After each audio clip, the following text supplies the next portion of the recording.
Voilà, on va vous présenter un petit peu le contexte de l'assurance change multicommande, pourquoi ce produit, comment il fonctionne avec un exemple et comment en bénéficier.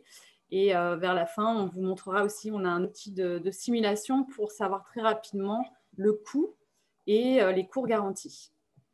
Donc là, je laisse la parole à Jean-Claude. Et bonjour à tous. Et déjà, ravi d'être là. Je suis effectivement très content de participer à ces échanges, même si effectivement c'est plutôt face à un écran et que je ne vous vois pas, mais en tout cas, je vous imagine. Donc, le but de cette mini présentation et de cette mini introduction, c'est de vous présenter un petit peu ce qui s'est passé sur le Brexit. C'est vrai que c'est un sujet qui nous tient en haleine depuis maintenant quelques mois, quelques années, et qui fait énormément bouger les marchés, et qui inquiète très fortement les exportateurs ou les importateurs. Et on sait tous qu'il y a eu quelques événements ces derniers temps et qui étaient à même de rassurer un petit peu ce qu'il allait se passer. Et je vais essayer de vous montrer que malgré tout, et voilà, je ne sais pas du tout où va l'euro sterling ou même où va le dollar sterling, mais que par contre, une chose dont je suis sûr, c'est qu'on va être face à des mouvements de volatiles dans les prochaines semaines, les prochains mois, voire les prochaines années. Alors, je suis un spécialiste du Brexit en tant que responsable de la salle des marchés BPI France. Non pas que j'ai lu les 1300 pages de l'accord, je ne sais pas si certains d'entre vous l'ont lu, j'espère que vous avez d'autres choses à faire, mais en tout cas, je suis sûr que vous avez d'autres choses à faire. Mais donc, oui, c'est un accord assez fort qui a été signé, assez contraignant. Je vais essayer de vous pointer et de faire un focus sur les quelques points qui me paraissent pas définis ou un peu complexes. Donc voilà, un retour sur ce qui s'est passé. Donc vous savez tous que vous l'avez vu dans la presse et vous êtes au courant qu'il y a un accord qui a été signé le 24 décembre, donc un joli cadeau de Noël.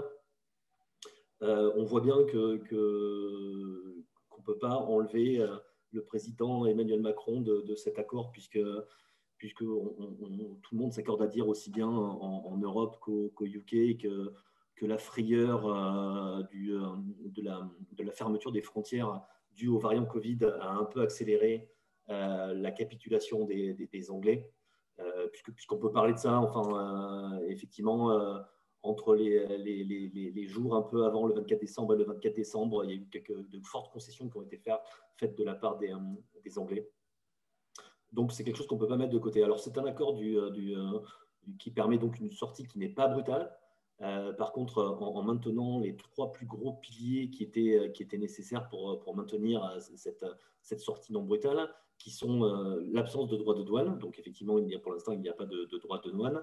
L'absence de quotas. Et surtout, une chose qui était vraiment difficile à mettre en œuvre, c'est en cas de désaccord, de pouvoir faire appel à une instance arbitrale qui n'était ni l'un ni l'autre, enfin une instance arbitrale qu'on va définir comme indépendantes, même si elles ne sont pas vraiment.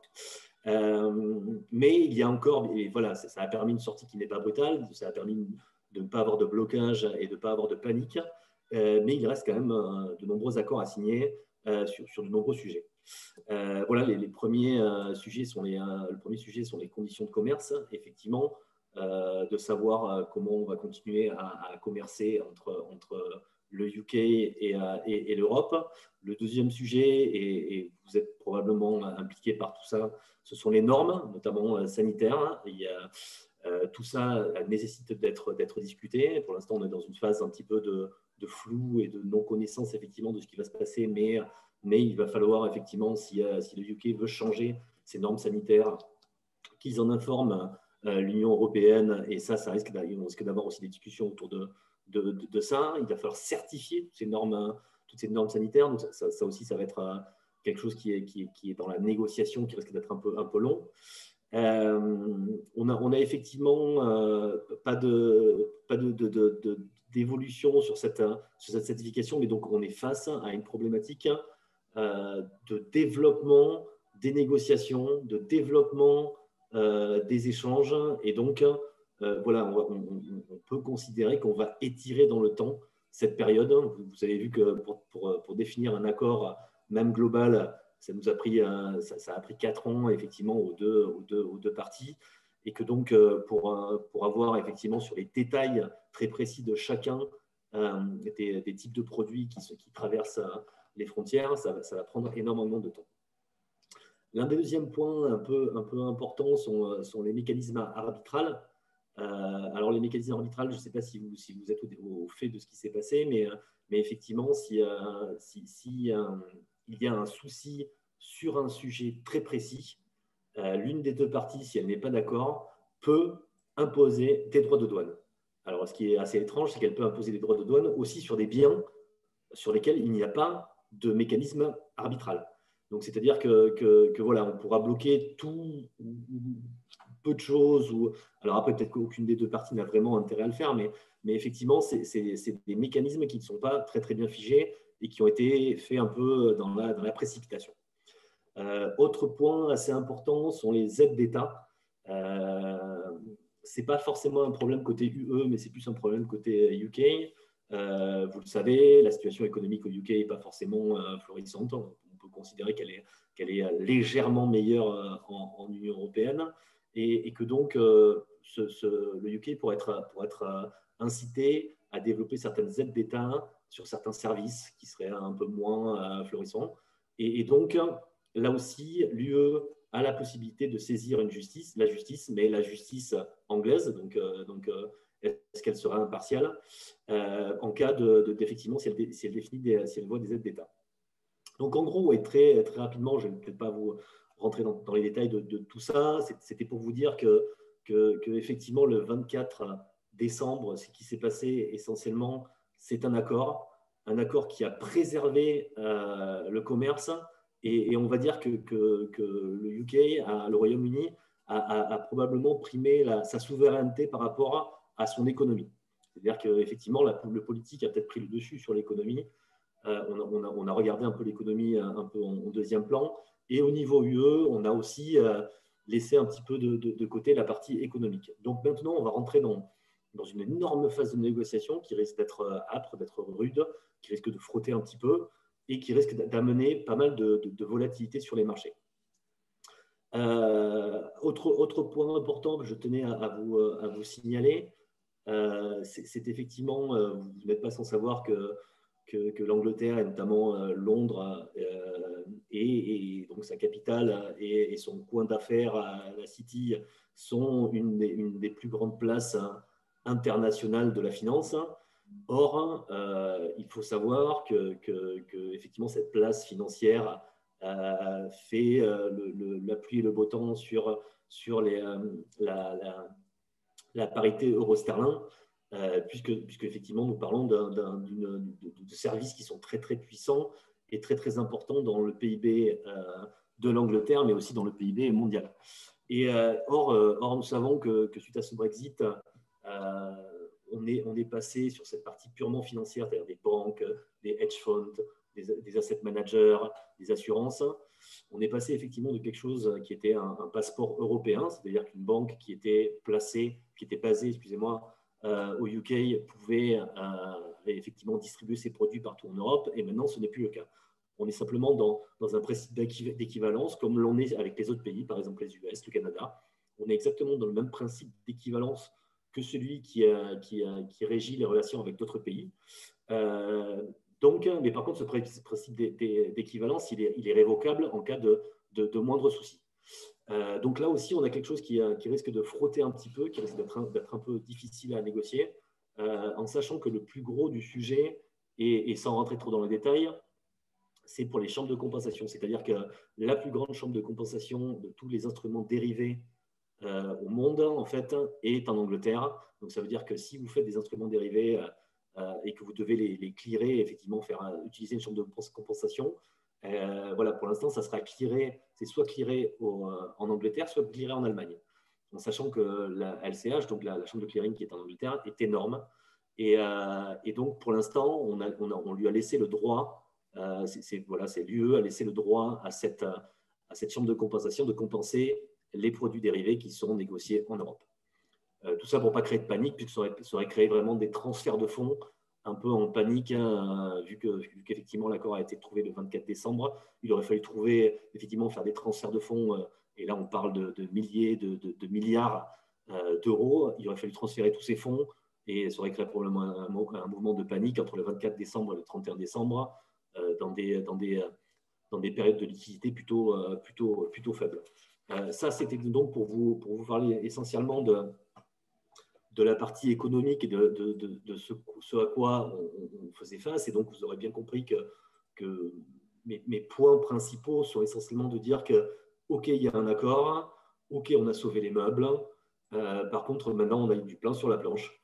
On voit bien que différents risques économiques font face au UK, différents risques politiques aussi, puisque on sait que ce Brexit a créé des brèches à l'intérieur de nos amis anglais et du Royaume-Uni. Effectivement, on a un risque politique d'unité du Royaume-Uni. On a une problématique d'Irlande du Nord. C'est effectivement qu'on est chercher un compromis sur l'Irlande du Nord qui est un peu un compromis qu'on pourrait définir comme un peu bancal. C'est-à-dire que l'Irlande du Nord garde des frontières, mais effectivement n'est pas forcément soumis, n'est pas forcément exempt plutôt des règles européennes. Donc, est-ce qu'on va vers une unification de l'Irlande? Est-ce qu'effectivement, il ne va pas avoir quelques problématiques politiques en Irlande? Et sans oublier effectivement l'Écosse. L'Écosse, que vous savez, a voté par référendum plutôt en faveur de l'Europe. Elle ne peut plus relancer de référendum sans l'accord de Londres. Mais effectivement, si le gouvernement actuel qui est pro-européen effectivement est reconduit dans ses fonctions, est-ce que demain, on ne va pas avoir aussi un problème purement politique? Tout ça a été donc pour vous parler très rapidement, ou pas très rapidement, excusez-moi si je parle trop, des risques qui se font face sur le sterling. Donc on voit que effectivement accord, mais implémentation de l'accord qui risque d'être un peu chaotique, ou en tout cas volatile, et qui risque d'intégrer beaucoup de négociations qui vont mettre énormément de volatilité. On a une croissance au UK qui est désespérément plutôt à la baisse. Effectivement, tous les chiffres de la BOE, donc la Bank of England, sont plutôt pas très très bons. Je vous rappelle effectivement aussi, et vous le savez, puisque effectivement nous avons un variant même du Covid qui vient de chez eux, que cette zone est très très très touchée par la crise du Covid. Donc, on risque d'avoir effectivement une tension relativement forte pour relancer, de faire des plans de relance assez agressifs, de faire une politique monétaire relativement agressive. Il est d'ores et déjà question de baisser les taux et que l'Angleterre rejoigne l'Europe, le Japon et la Suisse dans le cercle très fermé des pays ayant des taux d'intérêt négatifs. Et donc ça va avoir une pression aussi bien sur le cours de change que sur les taux d'intérêt sterling. Les taux d'intérêt euros sont indépendants, mais donc sur le différentiel de taux d'intérêt qui va définir effectivement la politique de change et surtout la parité de change entre ces deux pays. Donc voilà, vous savez qu'effectivement il y a des plans de relance assez agressifs qui sont prévus au UK. Une baisse des taux qui est dans le pipe, qui est déjà quasi actée, même si effectivement les différents intervenants de la Banque centrale anglaise essaient de ralentir le pas pour qu'il n'y ait pas une réappréciation un peu trop rapide du sterling avant cette annonce-là. Et donc voilà, donc voilà des forces un peu contradictoires sur le sterling. À la fois, on a une inflation quand même qui est très très faible de par effectivement une demande dans ces pays-là qui a baissé à cause des confinements, effectivement des pays relativement tournés vers le service, donc une grosse baisse de la demande, donc une inflation relativement basse, donc plutôt les mains libres pour pouvoir baisser les taux. Une campagne de vaccination qui se passe plutôt assez bien, contrairement à d'autres pays. Et voilà, on peut en parler puisque effectivement, des voix critiques sont assez nombreuses en France. Donc, une campagne de vaccination qui se passe très bien. Et ça, c'est plutôt les points positifs pour le sterling. Les points négatifs pour le sterling, c'est effectivement un variant qui est très fort, peut-être un démarrage sur la crise Covid qui est un peu tardif. des cas qui commencent vraiment à s'envoler de manière assez importante. Une économie très tournée vers les services, donc le moindre lockdown, le moindre fermeture de l'activité crée effectivement des baisses de croissance et donc sont très impactés et donc nécessitent un plan de relance relativement fort. Donc voilà, quelque chose de très volatile. Donc voilà, ça serait aussi bien sur le plan des cours, c'est-à-dire des cours de change qui risquent de varier énormément, qu'au niveau effectivement de la croissance UK et donc éventuellement de vos commandes qui pourraient être faites de la part de nos amis anglais. Ça risque d'être très volatile. C'est-à-dire que tout le monde est au courant que les plans secrets effectivement des Anglais, c'est un peu du dumping fiscal, c'est un peu des quotas, c'est un peu effectivement un retour sur soi. Donc, aussi bien sur le plan purement marché que sur le plan purement commercial, de la volatilité à attendre. Et comme vous le savez, très rapidement, et après je finis, Nathalie, je te promets, comme vous le savez, effectivement, une parité de change, c'est à la fois ce qui se passe au UK, mais ce qui se passe aussi en Europe. En Europe, plutôt malgré le Covid, des indicateurs plutôt pas si mauvais que ça, en fait. Donc, effectivement, on risque d'avoir, et notamment ce matin, l'Allemagne qui sortait des chiffres du ZOO allemand, qui est un indicateur de l'indice, enfin, du climat des affaires, qui était plutôt bon, malgré les cas de Covid qui explosent aussi en Allemagne. Mais donc, on a cette problématique donc de sterling qui est sous une croissance plutôt molle, où on a effectivement des révisions de croissance qui à chaque fois s'affaiblissent un petit peu, un Covid très présent, un Brexit qui voilà, risque d'handicaper un peu nos voisins. Et de l'autre côté, une Europe qui en fait s'en tire un peu mieux que prévu, avec une politique de banque centrale réellement forte, qui a réellement les moyens, alors que la BOE, effectivement, à chaque fois qu'elle fait une intervention, doit aller chercher des fonds et doit lever des fonds, et ça risque d'être un peu de plus en plus difficile. Et donc, voilà, un euro qui pourrait s'apprécier, un sterling qui pourrait se déprécier, à mon sens, mais encore une fois, je n'ai pas de boule de cristal, je ne peux pas vous le dire, avec à l'intérieur de tout ça, là, c'est pour voir une vision un petit peu moyen terme qui, à mon sens, est effectivement plutôt une appréciation de l'euro et une baisse du sterling à moyen terme. Et par contre, à court terme, énormément de volatilité qui risque de varier voilà, au fil des décisions de la Banque centrale, aussi bien européenne que anglaise, au fil des négociations, au fil éventuellement des blocages qu'il peut y avoir suite à ces négociations, au fil des évolutions du Covid. Donc, beaucoup d'incertitudes, beaucoup de volatilité. Donc, voilà, mon conseil, comme toujours, et je ne sais pas si j'ai déjà rencontré certains d'entre vous, puisque j'ai déjà eu l'occasion de venir en Bretagne à mon grand bonheur, je vous conseillerais encore de vous couvrir. Si le sterling, si effectivement la BOE décide de baisser ses taux, on va avoir des conditions pour se couvrir qui risquent d'être meilleures, puisqu'effectivement le différentiel de taux va baisser. Donc, vous pourrez prendre des instruments qui vous coûteront légèrement moins cher en termes de taux forward. Voilà pour cette partie-là. Je ne sais pas si j'étais exhaustif ou pas. Je vais vous présenter assez rapidement, et puisqu'on n'a pas énormément de temps, quelle est la situation actuelle. Donc, en résumé, un accord, oui.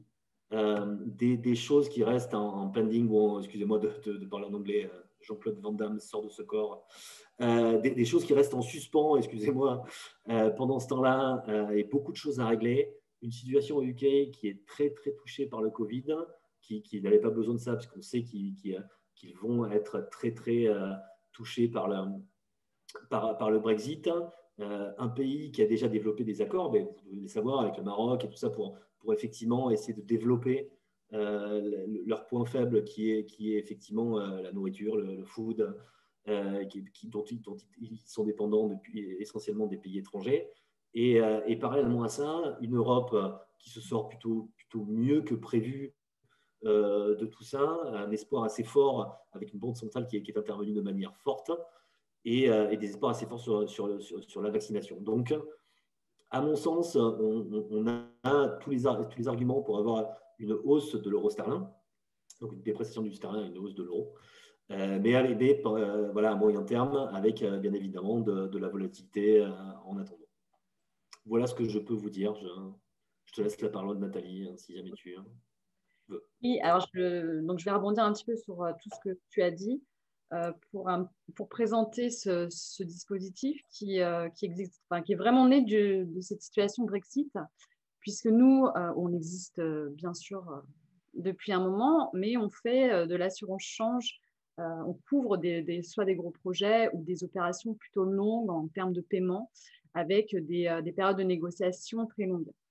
Et en fin 2019, donc quand on est arrivé dans ce contexte, on a Bercy en fait qui nous a demandé de sortir un dispositif vraiment très très ciblé parce que le Brexit, eh bien, il impacte déjà les acteurs du commerce courant. Donc c'est les premiers, vous êtes sur le premier rang et le risque qu'on a voulu contrer, c'est de dire, voilà, si jamais, parce qu'on sait que vous traitez énormément en euros avec eux, hein, ça c'est un fait, vous n'utilisez pas beaucoup la livre sterling pour la plupart d'entre vous, mais en cas de forte dégradation de cette parité, eh bien, vous allez peut-être être amené, vos clients vont peut-être vous dire, voilà, bon, bah, maintenant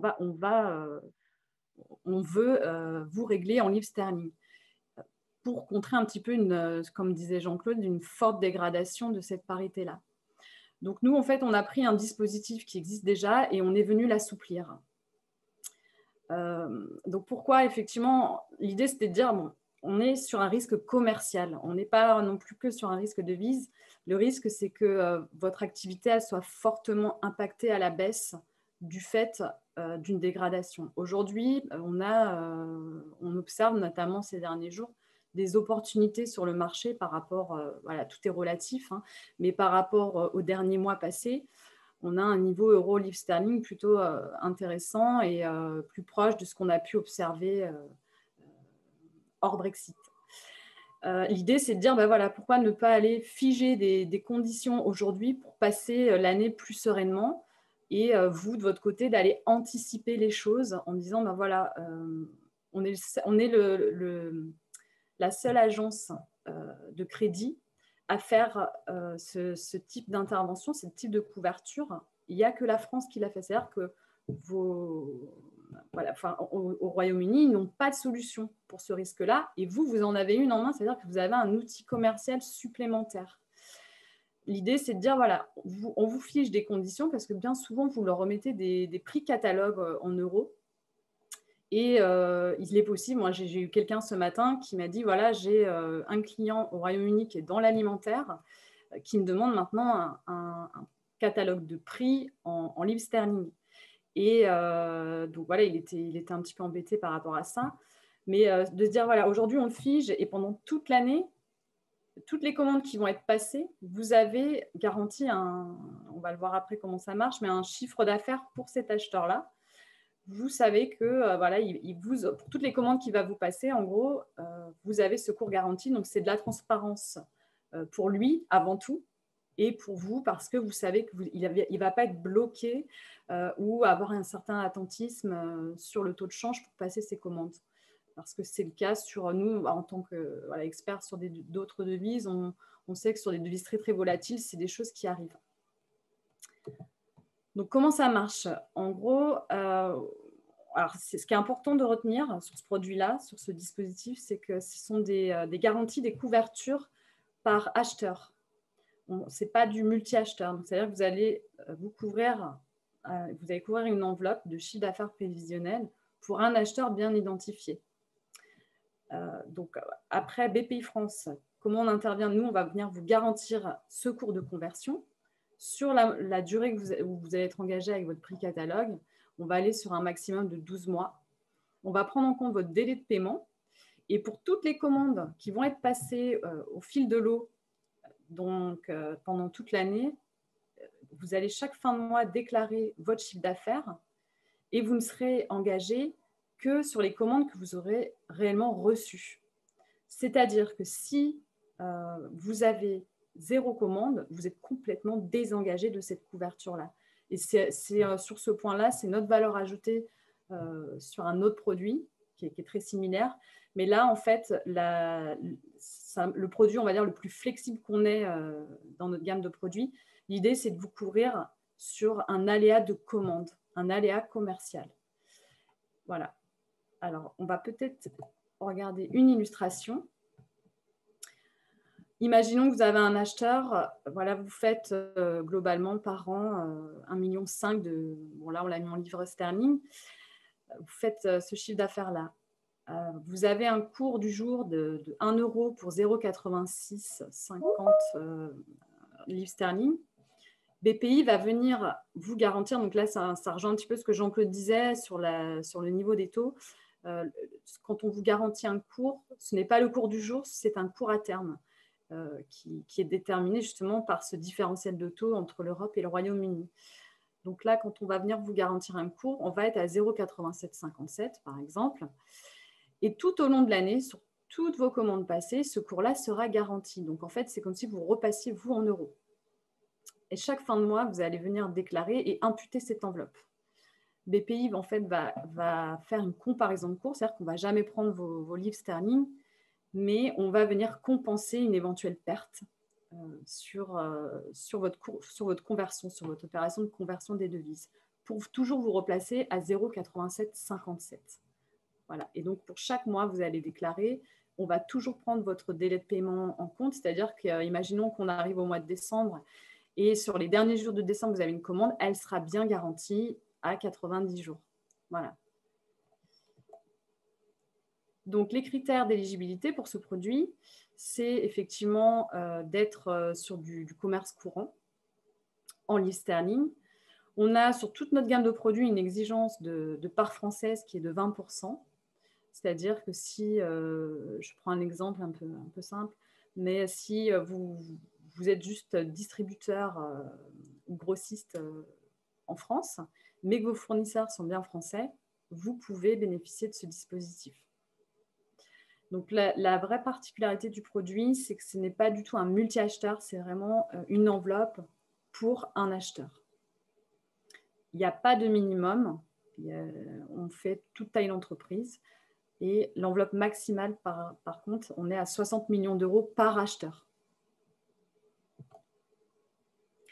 Alors enfin, on a un simulateur de cotation qui vous permet très, très rapidement de savoir qu'est-ce qu'on pourrait vous garantir et à quel coût. Je pense que c'est un point très important. Notre valeur ajoutée chez BPI France, c'est aussi de pouvoir vous couvrir à moindre coût par rapport aux produits bancaires qui existent, parce qu'effectivement, il y a des produits bancaires. Pour votre problématique, il n'y en a pas vraiment en fait, puisque souvent, ils vont couvrir du risque ferme et vous êtes vraiment sur un aléa de commande. Donc, pour pouvoir faire une simulation, donc là, j'en ai fait une déjà qui est déjà sortie, mais on vous enverra tous les liens. Donc, vous allez vous mettez négociation, vous choisissez votre devise, la livre sterling, vous mettez le montant de chiffre d'affaires prévisionnel sur cet acheteur, la durée de validité, donc nous on raisonne beaucoup en mois, on va être sur des durées de 3, 6, 9 et 12 mois. Donc, vous sélectionnez par exemple sur un prix catalogue d'un an, on va sélectionner les 12 mois, et votre délai de paiement qui est aussi exprimé en mois, qu'on appelle le point moyen des paiements. Donc si vous êtes payé à 60 jours, vous mettez 2 mois. Et avec ces quelques informations, vous pouvez tout de suite avoir, premièrement, donc le cours du jour qu'on va utiliser pour figer un cours à terme et le taux de prime qu'on va appliquer. Donc, c'est une prime qu'on paye dès le départ, dès la mise en place de la garantie, qui, sur une enveloppe de 1 million de chiffre d'affaires, s'élève à 4 000 euros. Voilà. Et là, je pense qu'on va laisser la place aux questions. Moi, si je peux me permettre, je vais juste rajouter quelque chose, Nathalie, sur les produits financiers possibles. Oui, vous aurez bien compris que sans déflorer le sujet, c'est quelque chose qui sera en place le temps qu'on aura de l'incertitude sur ce Brexit. Si d'ici 2 ans, 3 ans, tous les accords sont signés, tout va bien, c'est un produit qui n'a pas forcément lieu d'être maintenu. C'est typiquement un coup de pouce dans ces périodes un peu difficiles de Bercy, de l'État français, avec sa main armée qui est BPI France, pour effectivement aider les gens qui risquent d'être dans des difficultés à la fois dues au cours de change et à la fois dues à des variations des commandes. Je veux juste mettre un point très rapidement et après je me t'ai promis. C'était juste le fait que effectivement il y a des produits financiers et je vous conseille, si jamais vous avez aucune incertitude sur vos commandes et sur la cadence de vos commandes, je vous conseille vraiment d'aller voir ces produits financiers puisque on ne pourra pas vous apporter une valeur ajoutée supérieure à ce que peut être un produit financier. Mais par contre, je vous rappelle qu'effectivement, ces produits financiers qui sont parfaits, et j'imagine que vous avez déjà votre pool bancaire qui vous les propose, sont des instruments fermes. Fermes dans le sens où si jamais vous n'avez pas votre commande, vous allez devoir effectivement, malheureusement, sauf un produit optionnel qui est un peu cher, vous allez devoir vous effectivement délivrer le différentiel, enfin délivrer les devises et être payé au cours défini en retour. Donc voilà, nous, ce qu'on peut proposer, et comme je mets encore le point dessus, c'est un dispositif, on va dire, exceptionnel, tant qu'effectivement on aura des problématiques sur ce Brexit et qu'on n'y verra pas plus clair, et comme je vous l'expliquais, on n'y voit pas très très clair. C'est un dispositif qui a lieu à disparaître à un moment ou à un autre. Donc voilà, je vous conseillerais simplement d'en profiter. Voilà, c'était mes quelques mots. Merci beaucoup. Effectivement, le point que Jean-Claude souligne, et c'est un petit peu ce qu'on disait tout à l'heure, c'est le produit le plus flexible qu'on ait dans notre gamme de produits, puisque vous pouvez, comme on disait, si vous prenez une garantie et que finalement ça se passe très très mal avec cet acheteur et qu'il y a 0 commande, votre couverture elle est totalement annulée, ce qui n'est pas possible avec un partenaire bancaire. Nathalie, nous avons 3 questions à Annie, hein, tu confirmes? Voilà, c'est ça. Je vais les lire pour que tout le monde en ait effectivement la connaissance. Bonjour, cette assurance change et la présentation d'aujourd'hui est-elle transposable aux autres devises ou uniquement livre sterling et Brexit, s'il vous plaît? Alors, voilà, donc justement, c'est vraiment que la livre sterling. On adorerait pouvoir le faire sur d'autres devises. On a compris. On aimerait vraiment beaucoup. Mais voilà, pour Jean-Claude, c'est un risque très compliqué à couvrir. Et Bercy nous a donné le feu vert vraiment dans ce contexte très particulier. Pour tout vous expliquer très rapidement, c'est voilà, tous les autres produits qui sont faits sur les autres devises sont basés sur un modèle statistique et mathématique qui fait qu'on ne doit pas perdre d'argent. Donc, on a effectivement une base statistique qui est assez vieille, je vais dire, mais je ne sais pas le mot, ça vieux, mais qui est assez. C'est-à-dire qu'on a commencé à distribuer ce produit il y a un certain nombre d'années. Donc, on a une base statistique qui nous permet de faire des statistiques sur des chiffres d'autres devises, de pouvoir effectivement prendre les instruments adéquats pour se couvrir. La problématique sur ce type de produit, exactement, c'est que là, par contre, on n'y voit pas très, très clair. Donc voilà, de l'ordre de mes conversations avec Bercy, je suis incapable de leur dire si est-ce que cette garantie va être gérée complètement à l'équilibre ou pas à l'issue de cette période où on la propose. Je n'en ai pas vraiment d'idée. Donc c'est pour ça qu'effectivement, c'est plus une enveloppe de la part de Bercy qui a été négociée. C'est-à-dire que voilà, on veut sauver les meubles pendant cette période avant de retourner dans quelque chose de plus normal et d'avoir des bonnes statistiques, de pouvoir avoir des datas qui sont exploitables pour pouvoir faire des modèles. Merci. À quel moment pressentez-vous ces variations de taux de change? C'est déjà fait.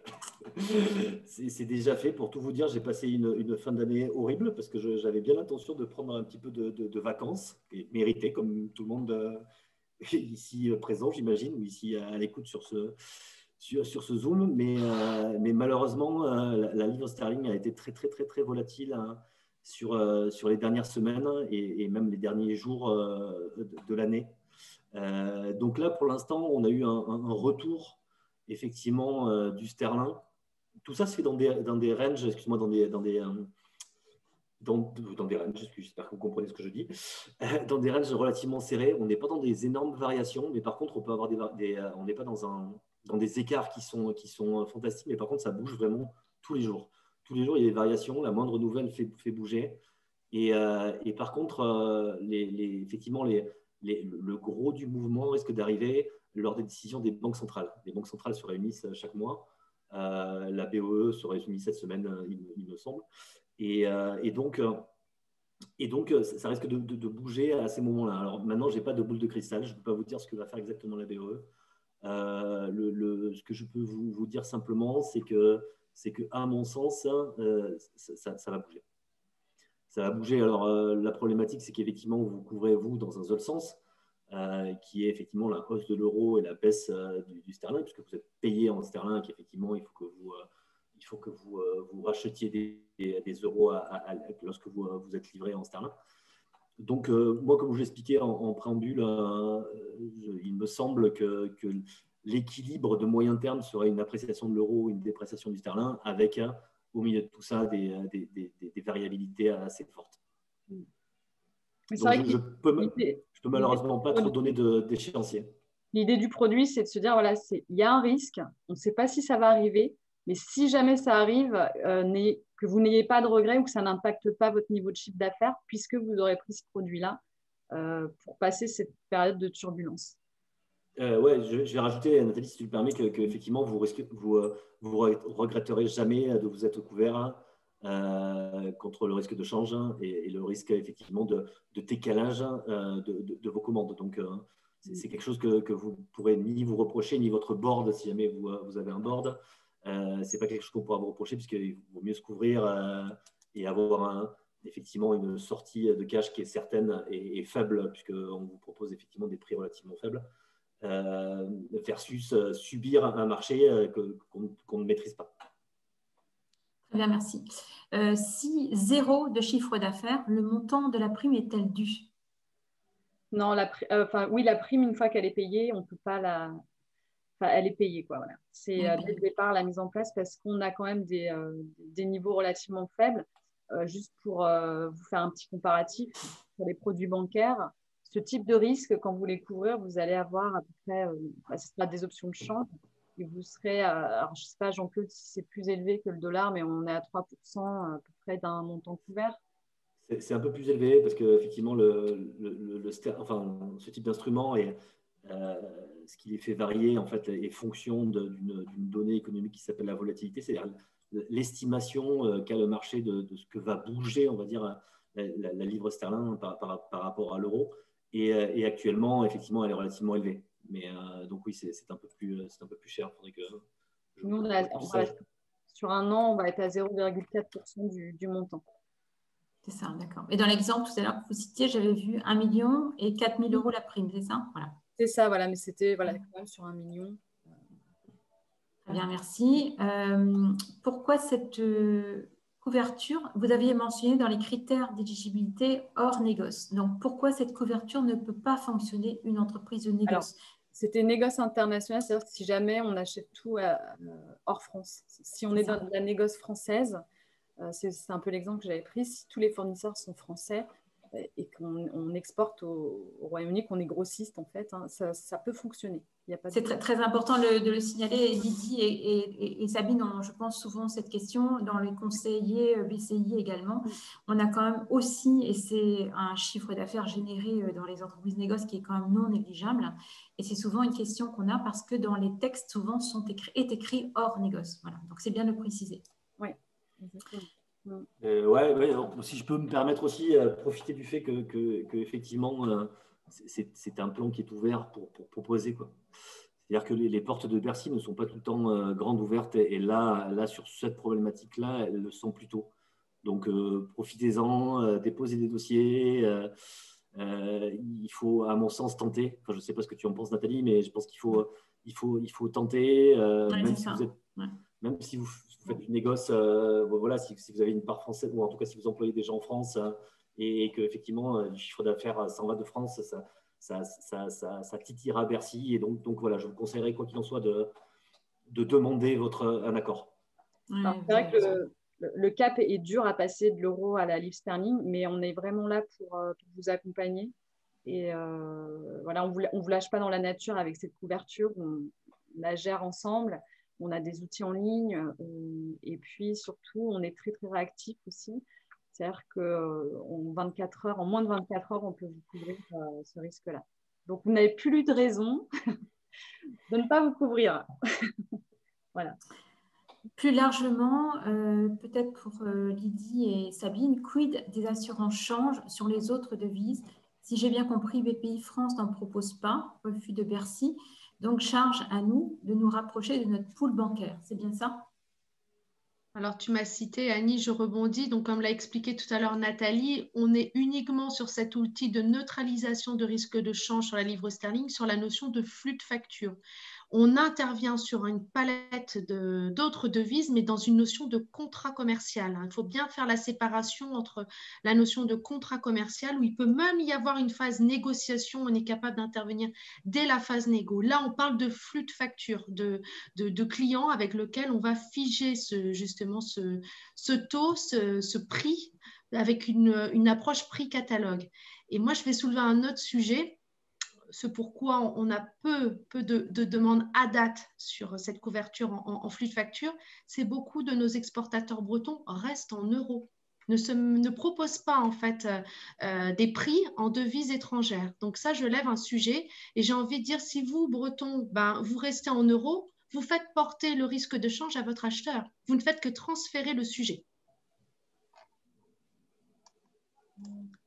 Oui, non, moi, je vais rebondir sur ça aussi pour dire que par contre, si vous avez des problématiques, effectivement, pas de flux, mais comme l'expliquait Lydie, d'appel d'offres, n'hésitez pas. On a un produit qui est très, très, très compétitif, qui est très, très bien. On couvre 42, 43, je ne me souviens plus exactement, Nathalie.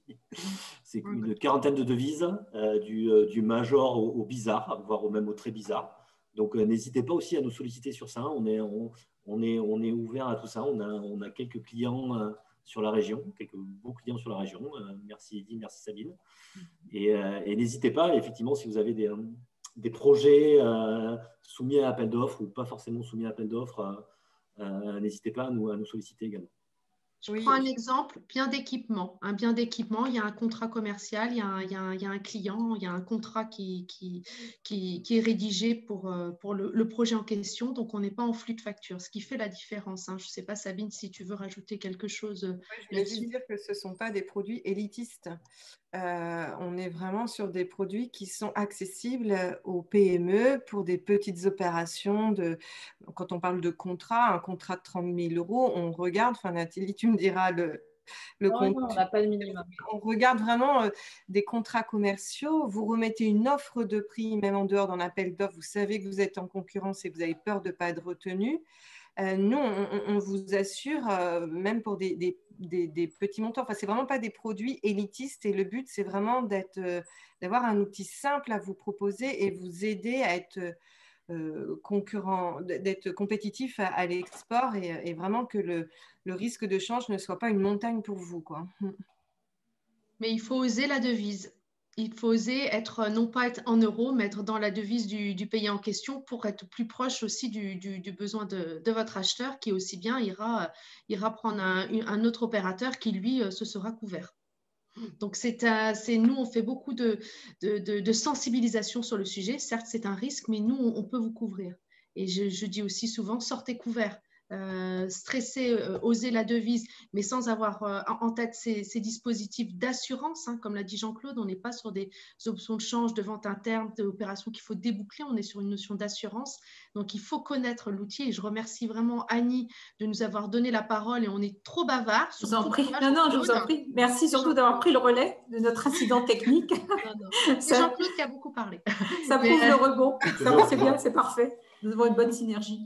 Puis-je vous poser une question de néophyte? Alors, je voulais savoir, est-ce que vous avez une idée des pratiques dans les autres pays, dans nos concurrents, nos exportateurs, je ne sais pas, je dis n'importe quoi, par exemple de légumes, leurs concurrents belges, Pays-Bas, néerlandais, ils ont une pratique plus courante de facturation dans la devise? Vous savez ça? On ne va pas le savoir parce que, comme je le disais un petit peu au début, en fait, on ne traite pas beaucoup avec des entreprises de commerce courant, c'est vraiment via ce dispositif-là qu'on commence. Donc, on n'a pas trop d'idées sur cette question-là. Par contre, ce qu'on sait, c'est que notre dispositif n'existe pas pour d'autres si vous avez des concurrents dans d'autres pays, ils n'ont pas accès à ça. Ils n'ont pas, ce dispositif est vraiment unique en France. Enfin, donc c'est important de savoir. Nous avons une dernière question, Annie, qui est importante, primordiale pour bien faire le distinguo entre... Donc, je ne comprends pas la distinction entre contrat commercial et flux de facture. Un contrat commercial se traduit par la suite par des flux de facture. Nathalie, est-ce que tu peux bien nous faire la précision entre ces deux sujets qui nous font toute la différence par rapport aux outils que l'on peut proposer? En fait, ce n'est pas... alors là, il y a aussi la notion de contrat cadre. C'est-à-dire que vous vous mettez d'accord pour une certaine quantité, mais tout va devenir ferme au fil de l'eau. Donc, pour nous, ça, c'est du flux de facture. Le contrat commercial, c'est quand vous avez déjà le montant, la quantité, le prix, enfin, tout est très, très figé. Et après, en fait, il ne reste plus qu'à avoir un échéancier où on attend au fil de l'eau que ça tombe, que les paiements tombent. Mais on n'est pas sur diverses commandes, enfin, de l'incertain qui se transforme en certain, en fait. Voilà, ce que nous, on appelle flux de facture, c'est de l'incertain qui se transforme en certain en multiples fois. Et la notion de concurrence, quand il y a une notion de concurrence aussi, prenez l'exemple du bien d'équipement. Une machine qui doit, une entreprise décide de faire appel à une entreprise qui conçoit des biens d'équipement. Voilà, ça va se traduire par un contrat commercial. Il y a un montant, il y a un échéancier de paiement, il y a une date de début, une date de fin. Une entreprise qui fait appel à une société qui vend des madeleines, elle va avoir un client et régulièrement, elle va l'alimenter. Il y aura un flux de factures. Il n'y a pas une date de début, il n'y a pas une date de fin. Il y a un client, il y a des volumes et des factures récurrentes. Je ne sais pas si je suis claire dans mes explications entre la madeleine et le matériel. Très clair. D'ailleurs, là, je vois qu'on a fait le tour des questions. On va continuer sur quelques sites et contacts utiles. Mais si les entreprises souhaitent poser d'autres questions, comme je vous prie de m'excuser, j'ai eu une petite interruption technique en tout début. Je voulais vous dire en introduction qu'il y a un questionnaire de satisfaction enregistré quand vous quittez ce webinaire. Et il y a une case remarquée, une case où vous pouvez effectivement indiquer, bien sûr, des remarques ou des besoins supplémentaires. On fera le lien, bien entendu, pour de l'appui par BPI par la suite.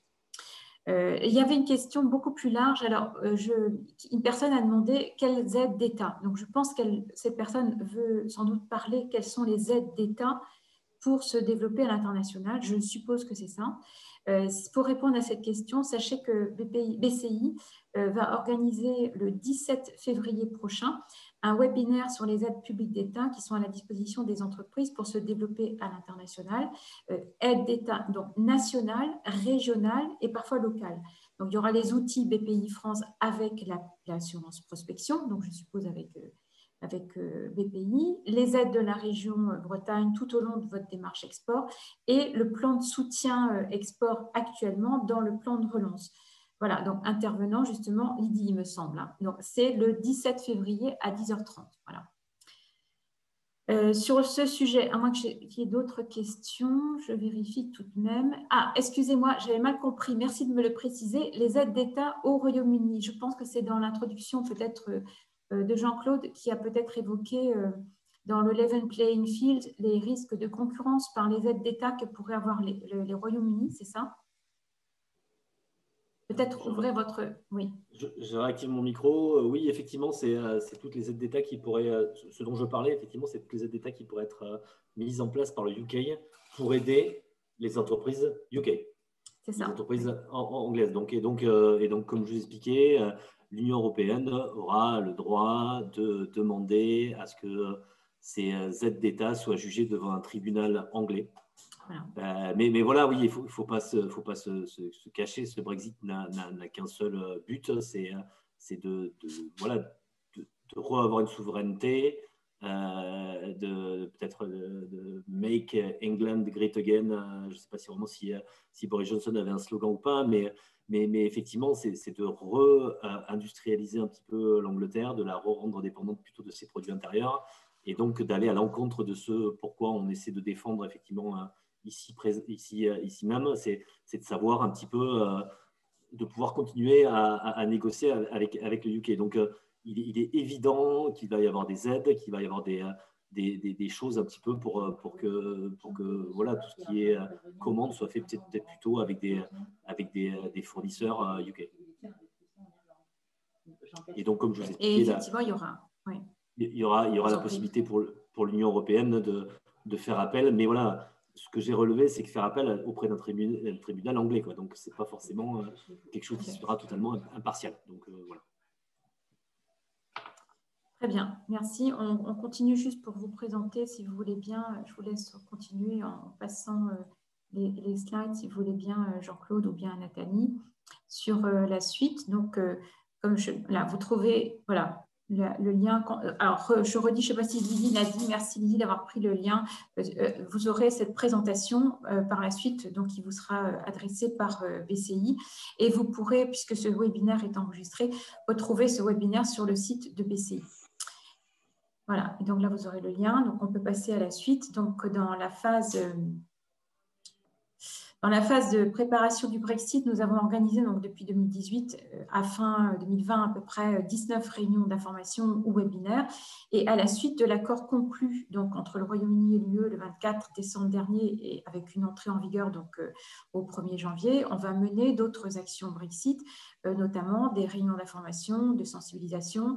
Et on vous a mis ici des sites qui vous grands points qui vous permettent d'avoir des informations et du coup dossier thématique Brexit général et une veille qui est faite par BCI Info. Les informations techniques et réglementaires, nous avons énormément de questions par les personnes des services notamment administratifs, techniques, réglementaires sur comment effectivement faire aujourd'hui un flux export ou un flux import. N'hésitez surtout pas à nous appeler. Vous avez dans les CCI un conseiller BCI ou une conseillère BCI comme moi-même, donc en l'occurrence basée à Morlaix pour le territoire de Brest et de Morlaix. Et nous répondons et surtout nous vous aidons effectivement à décrypter un petit peu toutes ces nouvelles réglementations. Il est clair qu'aujourd'hui, le Royaume-Uni étant devenu un pays tiers, vous êtes effectivement en douane. On est, comme l'a dit Jean-Claude en entrée d'introduction, nous sommes dans des certifications. Nous sommes aussi BCI présents pour l'agroalimentaire au sein de la cellule Brexit de France Agrimaire. Pour votre information, là, hier, il y a eu effectivement des informations sur le sujet. De nombreux certificats sanitaires sont désormais disponibles et on les trouve sur l'outil Trace. Donc, heureusement, ça avance, mais comme le disait Jean-Claude, tout n'est pas encore bien bouclé.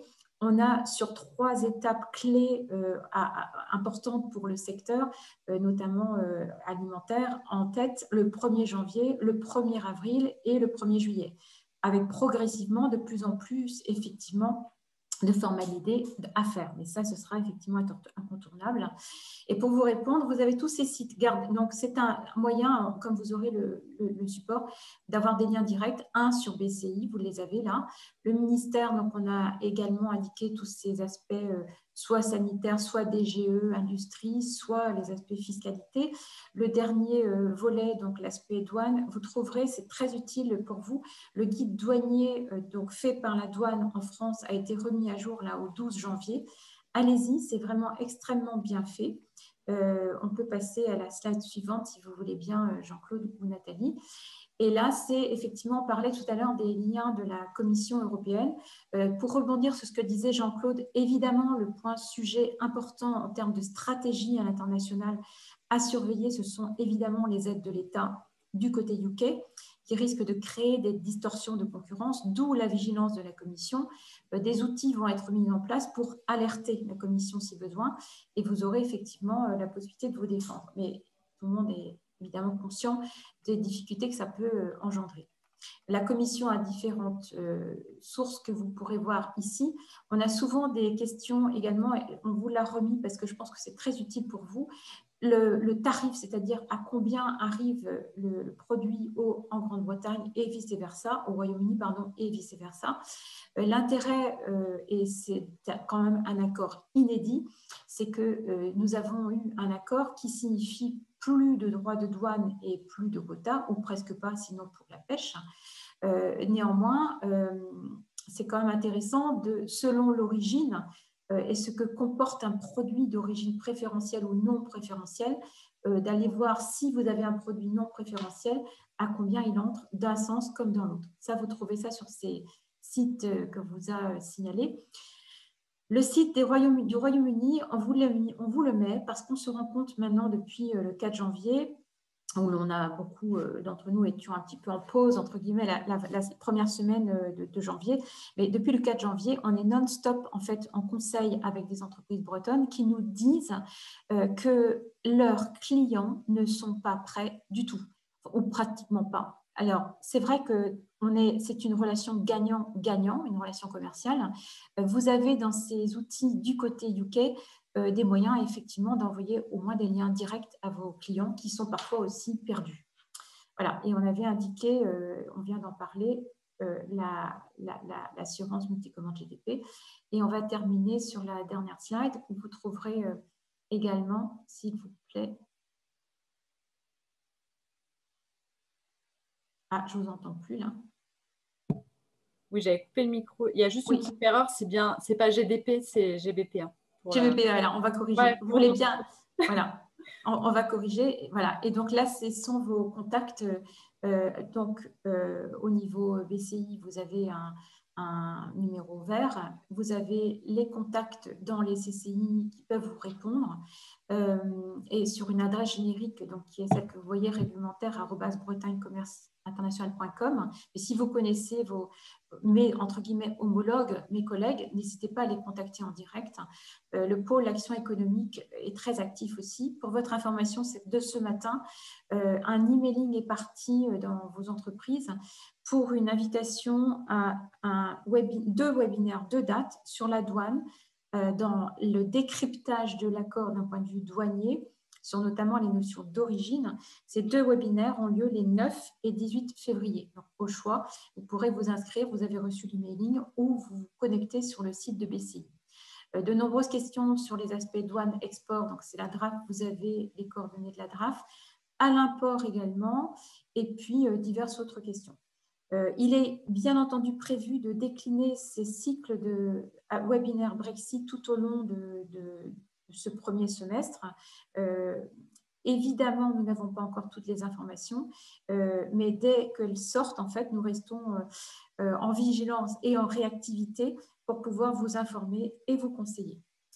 Voilà, je pense que j'ai fait le tour. Je vais laisser la parole à nos intervenants. Merci beaucoup pour votre intervention. Je pense que c'était effectivement un focus utile et concis et clair, et en tout cas très clair pour ma part.